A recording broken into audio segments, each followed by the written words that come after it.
सबको जय मसीह की। आज हम पढ़ेंगे लूका रचित सुसमाचार और उसका 14वां अध्याय।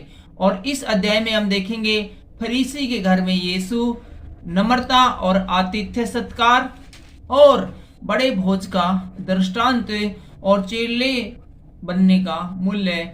और अंत में आज देखेंगे हम स्वादहीन नमक। तो इससे पहले कि हम लूका रचित सुसमाचार उसका 14वां अध्याय पढ़ना शुरू करें, आज के इन वचनों के लिए एक छोटी सी प्रार्थना करते हैं। आइए अपने सिरों को झुकाएं और आंखों को बंद करें। रब्बा पिता प्यारे और स्मरण खुदावंद, तेरा धन्यवाद करते हैं इस दिन के लिए, समय के लिए जो बख्शा। तू राजाओं का राजा, तू प्रभु का प्रभु, महान परमेश्वर है खुदावंदा। आज के इन वचनों के लिए प्रार्थना करते हैं खुदावंदा। जो भी आज के वचन पढ़े जाएं खुदावंदा, उसमें तेरी ब्लेसिंग हो खुदावंदा। और एक एक भाई बहन जो इन वचनों को सुनता है खुदावंदा, तेरे इन वचनों से खुदावंदा बड़ी ताकत सामर्थ्य पाए खुदावंदा। ये सब मांगते हैं आपके प्यारे बेटे यीशु मसीह नासरी के नाम से, आमीन।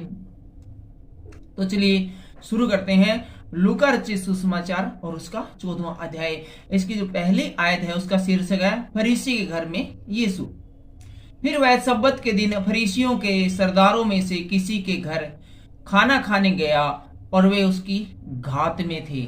वहां एक मनुष्य उसके सामने था जिसे जलंधर का रोग था। इस पर यीशु ने व्यवस्थापकों और फरीसियों से कहा, क्या सब्बत के दिन अच्छा करना उचित है या नहीं? परंतु वे चुपचाप रहे। तब उसने उसे छूकर चंगा किया और जाने दिया और उनसे कहा, तुम में से ऐसा कौन है जिसका गधा या बैल कुएं में गिर जाए और वह सब्बत के दिन उसे तुरंत बाहर न निकाले? वे इन बातों का कुछ उत्तर न दे सके। तो यहाँ पर देख सकते हैं कि यीशु मसीह एक फरीसी के घर में खाने पर आमंत्रित थे और वहां पर खाना खाते समय उन्हें एक आदमी मिलता है जिसे जलंधर का रोग था।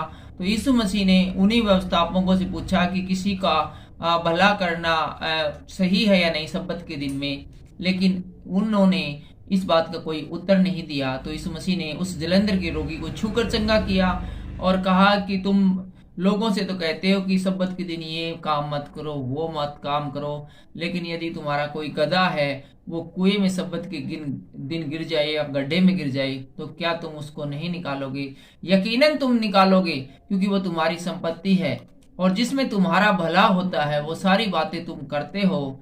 लेकिन जब दूसरे भलाई करने के बारे में सोचते हैं कुछ सब्बत के दिन, तो तुम उसको कहते हो कि मूसा की व्यवस्था में ऐसा नहीं लिखा है, बाइबल में ऐसा नहीं लिखा है, सब्बत के दिन कार्य मत करो। हम आगे हैं 7वीं आयत में और इसका शीर्षक है नम्रता और आतिथ्य सत्कार। जब उसने देखा कि आमंत्रित लोग कैसे मुख्य मुख्य जगह चुन लेते हैं, तो एक दृष्टांत देकर उनसे कहा। यीशु मसीह ने देखा कि बहुत सारे लोग जो अपने आप को बहुत बड़ा समझते हैं, और जब वो यीशु मसीह खाने पर बुलाए गए थे तो यीशु मसीह ने देखा कि बहुत सारे लोग जो सबसे जो मेन जो कुर्सियां थी, सबसे जो शानदार है जो बिछा रखे थे शोपे, उनके ऊपर पहले से ही आकर जमे हुए हैं। तो ये सब देखकर यीशु मसीह ने कहा कि जब कोई तुझे विवाह में बुलाए तो मुख्य जगह में न बैठना। कहीं ऐसा ना हो कि उसने तुझसे भी किसी बड़े को न्योता दे रखा हो, और जिसने तुझे और उसे दोनों को न्योता दिया है वह आकर तुझसे कहे इसको जगह दे, और तब तुझे लज्जित होकर सबसे नीची जगह में बैठना पड़े। पर जब तू बुलाया जाए तो सबसे नीची जगह में जा बैठ, कि जब वह तुझे न्योता दिया है वह आए तो तुझसे कहे, हे मित्र, आगे बढ़कर उस बढ़िया वाले सोफे पर बैठ, तब तेरे साथ बैठने वालों के सामने तेरी बड़ाई होगी। तो यहाँ पर यीशु मसीह बताते हैं कि जब किसी विवाह समारोह में या किसी जगह पर आप आमंत्रित हो, तो जहां पर आम लोग बैठते हैं ना, उनके मध्य में जाके हमेशा बैठो, आप चाहे कितने भी सम्मानित हो। क्योंकि यदि तुम मेन जगह पर जाकर बैठ गए और तुमने सोच लिया कि सबसे सम्मानित तुम ही हो, तो हो सकता है कि तुमसे भी सम्मानित उस व्यक्ति ने आमंत्रित कर रखा हो। फिर वो उस व्यक्ति को बिठाने के लिए जब वो जिसने आपको आमंत्रित किया है वो तुम्हें कहेगा कि तुम भाई यहाँ से उठकर वहां सामने बैठ जाओ, तो तुम्हारी इंसल्ट ना हो जाए, बेइज्जती ना हो जाए। इसलिए जब भी तुम्हें कोई बुलाए किसी समारोह में, तो हमेशा जहाँ नॉर्मल लोगों के बैठने की जगह है वहां बैठ जाओ। ताकि जिसने तुम्हें आमंत्रित किया है जब वो नॉर्मल आदमियों के मध्य में बैठा हुआ देखे तो कहे कि अरे नहीं नहीं सर, आप यहाँ कहाँ बैठ गए, आप तो इस सोफे पर बैठिए, आप तो हमारे मुख्य अतिथि हो। तब जो आम आदमी थे उन लोगों के बीच में तुम्हारी बड़ाई होगी, वरना यदि जाते ही सीधे मेन जगह बैठ गए तो तुम्हारी इंसल्ट होना लाजमी है। 11वीं आयत में यीशु मसीह कहते हैं, क्योंकि जो कोई अपने आप को बड़ा बनाएगा वह छोटा किया जाएगा, और जो कोई अपने आप को छोटा बनाएगा वह बड़ा किया जाएगा। तो यहाँ पर एक बात बार बार सिखाई जाती है कि अपने आप को बड़ा मत समझो, अपने आप को बड़ा मत बनाओ। बार बार लिखा गया है कि लोग तुम्हारी तारीफ करे तो करे, लेकिन खुद अपनी तारीफ न करो। मैं बहुत सारे लोगों को जानता हूँ, बहुत सारे पास्टर लोगों को जानता हूँ जिन्होंने अपने आप ही अपने को बहुत बड़ा बना लिया है, अपने आप से ही, और वो अपने आप को बड़ा ही उत्तम और बाइबल का जानकार मानते हैं। जिस प्रकार की हम बाइबल में देखते हैं कि बहुत सारे व्यवस्थापक थे, फरीसी थे, तो ये लोग बिल्कुल बिल्कुल इनको उनके तुल्य ही इन्होंने अपने आप को बड़ा मान लिया है, और यकीनन ये स्वर्ग के राज्य में प्रवेश करने से वंचित रह जाएंगे। हो सकता है कि इन्होंने जो लोगों को ऊंचे ऊंचे बढ़िया बढ़िया बाइबल से पढ़कर कथा कहानियां सुनाई, या यीशु मसीह की जो जो इन्होंने दृष्टांत बताए, बाइबल की जो अच्छी अच्छी शिक्षाएं लोगों को दी, तो हो सकता है कि लोगों ने इन सब को सुनकर अपना मन फिराया हो और पापों से मुक्ति पाई हो और तौबा किया हो। फिर भी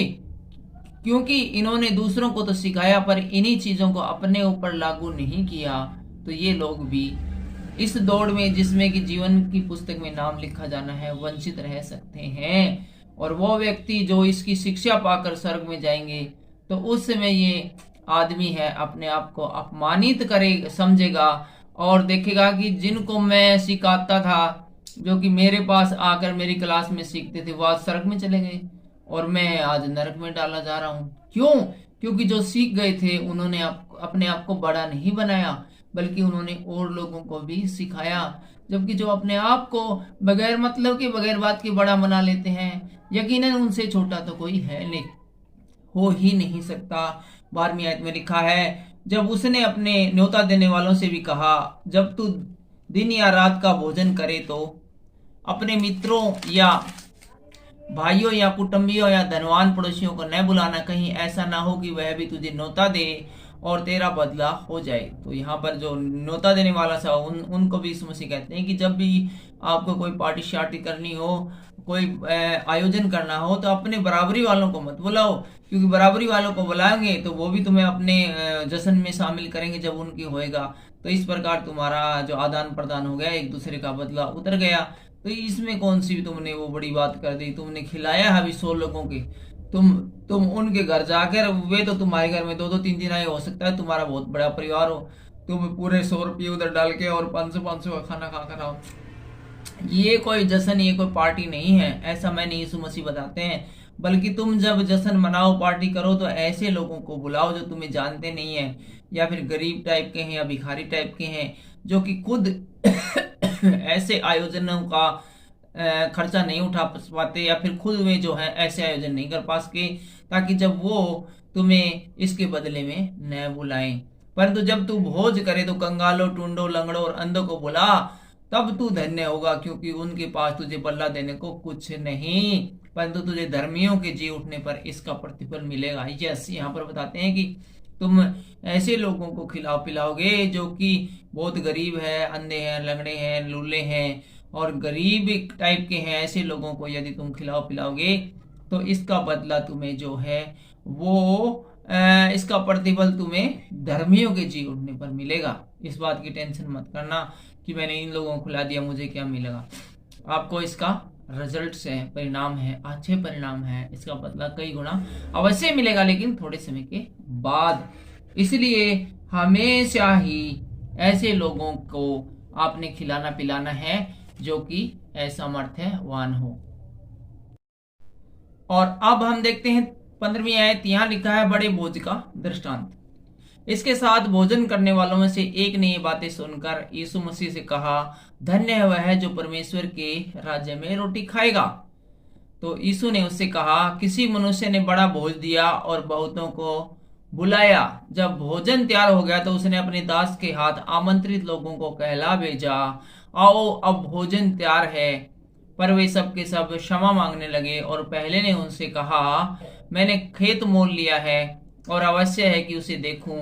मैं तुझसे विनती करता हूं कि मुझे क्षमा कर। तो यहाँ पर देखते हैं कि धनवान व्यक्ति ने एक खाने का आयोजन किया, एक समारोह में बहुत सारे लोगों को आमंत्रित किया। इसमें से जब कुछ को उसने बुलाया तो उन्होंने कहा कि एक व्यक्ति ने कहा कि मैंने तो जी खेत मोल लिया है और उसको देख के आना है, खेत को संभाल के आना है, मैं तो नहीं आ सकता है। उसने आने से मना कर दिया।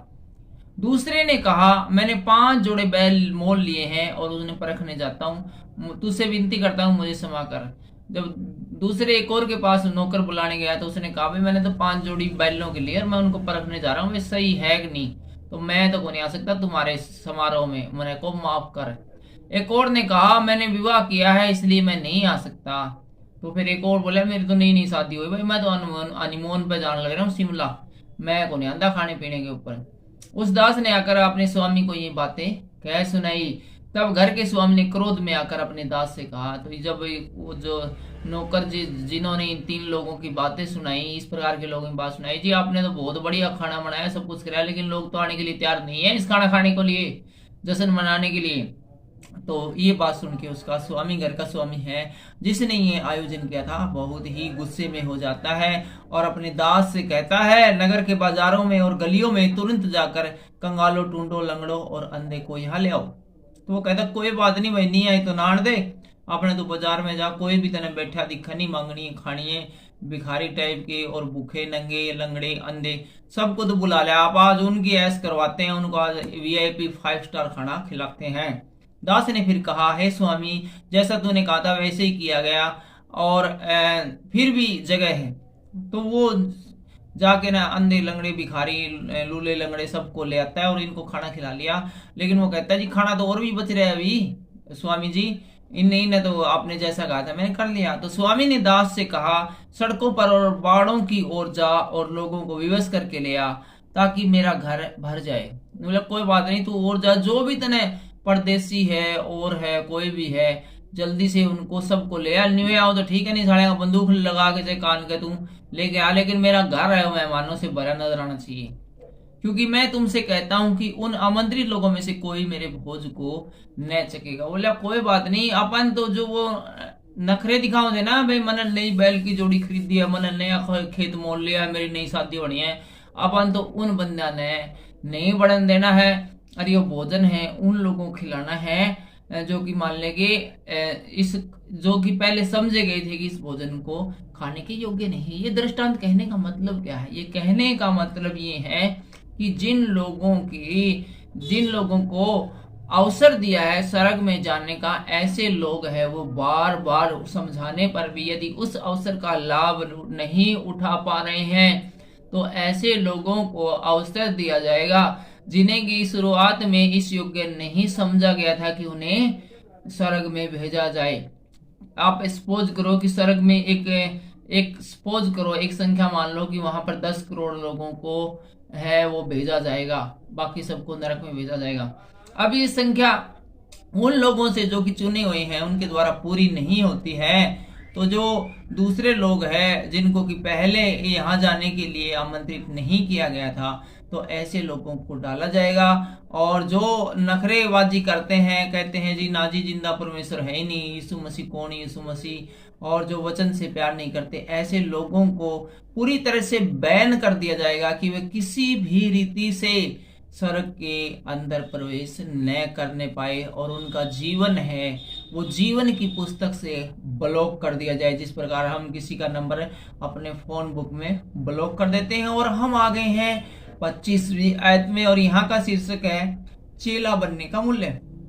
जब बड़ी भीड़ उसके साथ जा रही थी तो उसने पीछे मुड़कर उनसे कहा, यदि कोई मेरे पास आए और अपने पिता और माता और पत्नी और बच्चों और भाइयों और बहनों वरन अपने प्राण को भी प्रिय न जाने तो वह मेरा चेला नहीं हो सकता। यीशु मसीह जा रहा कि उसके पीछे बड़ी भीड़, बहुत बड़ी भीड़ होली। तो यीशु मसीह ने उस भीड़ से कहा कि ऐसा है, मेरे पीछे तुम आने तो लग रहे हो, लेकिन मेरे से ज्यादा यदि किसी से प्यार करते हो तो मेरे चेले नहीं बन सकोगे तुम। यहाँ तक कि अपने प्राण को भी ये देने के लिए भी जो तैयार नहीं है, भाई मैं यीशु के लिए प्राण भी दे सकता हूँ, वही आदमी है वो मेरे चेले बनने के लायक है। और जो कोई अपना क्रूस न उठाए और मेरे पीछे न आए वह मेरा चेला नहीं हो सकता। वो यीशु मसीह कहते हैं कि तुम्हें अपनी सारी इच्छाओं को भूल जाना है, मार देना है और अपना क्रूस उठाकर, यानी सिर पे कफन बांध के हैं, वो मेरे पीछे हो लेना है, तब तुम मेरे चेले बनोगे। 28वीं आयत में हम देख रहे हैं, तुम में से कौन है जो गढ़ बनाना चाहता हो और पहले बैठकर खर्च न जोड़े कि पूरा करने की सामर्थ्य मेरे पास है कि नहीं। तो यहाँ पर यीशु मसीह उदाहरण देते हैं कि ऐसा कौन है जो कि 1000 गज की बंगला बनाना की सोच रहा हो, कोठी बनाने की सोच रहा हो, लेकिन बनाने से पहले पूरा हिसाब किताब न बना ले कि इसके ऊपर टोटल कितने करोड़ का खर्चा आएगा। कहीं ऐसा ना हो कि जब वह नींव डाल ले पर तैयार न कर सके तो सब देखने वाले यह कहकर उसे ठट्ठों में उड़ाने लगे। क्योंकि यीशु मसीह कहते हैं कि ऐसा ना हो कि वो नींव तो डाल ले और थोड़ी बहुत दीवारें बना ले और उसके बाद उसके पास खर्चा पानी हो नहीं और काम वहीं अटक जाए और वो 1000 गज की जगह है वो भी सारी बर्बाद हो जाए। और क्योंकि वो पूरी नहीं हो पाती तो लोग, रिश्तेदार, जान पहचान वाले सारे पूछेंगे, अरे 1000 गज की तो वो जो बंगला बना था उसका के रहा भाई रहा। अरे 2 महीने हो गए, 6 महीने हो गए भाई, 1 साल होगी, 3 साल हो गए, तेरा बंगला बनया नहीं है अब तक। यह मनुष्य बनाने तो लगा पर तैयार न कर बैठा और आपस में कहेंगे कि ये चल रहा था भाई 1000 गज का बंगला बनाना, आज तक इस पे लेंटर कौन ला गया। तो यीशु मसीह यहाँ पर बताते हैं कि तब तुम्हारी बहुत इंसल्ट होगी। या कौन ऐसा राजा है जो दूसरे राजा से युद्ध करने जाता हो और पहले बैठकर विचार न कर ले कि जो 20,000 लेकर मुझ पर चढ़ा आता है, क्या मैं 10,000 लेकर उसका सामना कर सकता हूँ कि नहीं। इसी प्रकार से यीशु मसीह कहते हैं कि जब एक देश दूसरे देश के साथ युद्ध करने की तैयारी करता है ना, तो उससे पहले वो देख लेता है, उसको अच्छी तरह से जांच पड़ताल करनी पड़ती है कि हमारे पास जो हथियार है, हमारे पास जो सेना है, वो जो सामने वाली सेना है उसे लड़ने में सक्षम है या नहीं, या फिर उसके आसपास भी नहीं है। एज सपोज करो अब मान लो नेपाल देश है, वो चाहे मैं अमेरिका से युद्ध करूं तो क्या ऐसा पॉसिबल है? अमेरिका तो उसे 1 सेकंड में ध्वस्त कर देगा।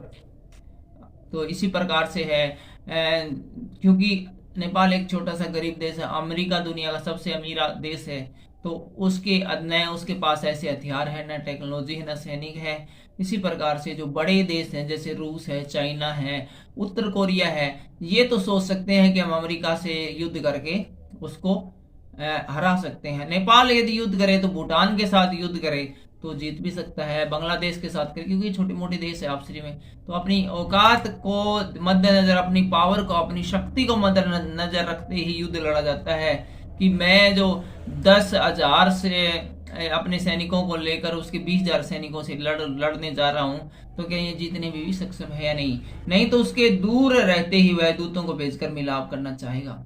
जे वो सक्षम नहीं है तो फिर वो पहले ही समझौता करने के लिए तैयार हो जाएगा। अब अमेरिका गए पाकिस्तान से कि मैं तेरे पे युद्ध करूंगा, तो पाकिस्तान वाले समझदार होंगे तो पहले हाथ जोड़ के न कह देंगे जी ना जी माफ करो, कोई गलती हो तो, और बताओ आपकी क्या डिमांड, हम उसको पूरी करेंगे। हम आपसे युद्ध में नहीं जीत सकते हैं, ठीक है, और हमारी गलती हम स्वीकार करते हैं। वो उसकी मजबूरी है, क्योंकि युद्ध करेंगे तो किसी भी रीति से वो जीत नहीं पाएंगे। इसी रीति से तुम में से जो कोई अपना सब कुछ त्यागने दे वह मेरा चेला नहीं हो सकता। तो यीशु मसीह कहते हैं कि तुम जब तक अपना सब कुछ नहीं त्याग देते हो तब तक आप मेरे चेले नहीं बन सकते हो। और हम आ गए हैं इस अध्याय की अंतिम पढ़ाई में, और ये है स्वादहीन नमक के बारे में। नमक तो अच्छा है, परंतु यदि नमक का स्वाद बिगड़ जाए तो वह किस वस्तु से नमकीन किया जाएगा। तो यीशु मसीह कहते हैं नमक तो बहुत अच्छा है, बहुत टेस्टी है, सभी चीजों में मिलाया जाता है, लेकिन नमक का स्वाद यदि चला जाए, टेस्ट चला जाए, तो फिर वो किस चीज से नमकीन किया जाएगा। वह न तो भूमि और न खाद के काम आता है, उसे तो लोग बाहर फेंक देते हैं जिसके सुनने काम हो। तो इसे कहते हैं नमक है वो पाउडर सा होता है, यदि उसका टेस्ट चला जाए तो वो पाउडर फिर किसी काम का नहीं, वो इस लायक भी नहीं कि उसकी खाद बन सके, ठीक है। तो इसलिए कहते हैं कि जब ये नमक का यदि स्वाद चला जाए तो लोग उसको बाहर फेंक देंगे और किसी काम का नहीं हो। इसी प्रकार से इस मसीह कहते हैं जिसके सुनने के कान हो वह सुन ले, अर्थात तुम लोगों के अंदर वो नमक होना चाहिए, उसका टेस्ट होना चाहिए, वचन पर चलने के तुम्हें योग्य बनना है और दूसरों को भी इस योग्य बनाना है। और आज के वीडियो में बस इतना ही, लेकिन अगले वीडियो में हम देखेंगे लूका रचित सुसमाचार उसका 15वां अध्याय। और इस 15वें अध्याय में हम देखेंगे खोई हुई भेड़ का दृष्टांत, खोए हुए सिक्के का दृष्टांत और उड़ाऊ पुत्र का दृष्टांत, और ये सब अगले अध्याय में देखेंगे। और इसके अलावा अगले अध्याय में हमारे लिए वचन के लिए प्रार्थना करेंगे पास्टर श्यामल कुट्टी जी। तो मिलते हैं अगले वीडियो में।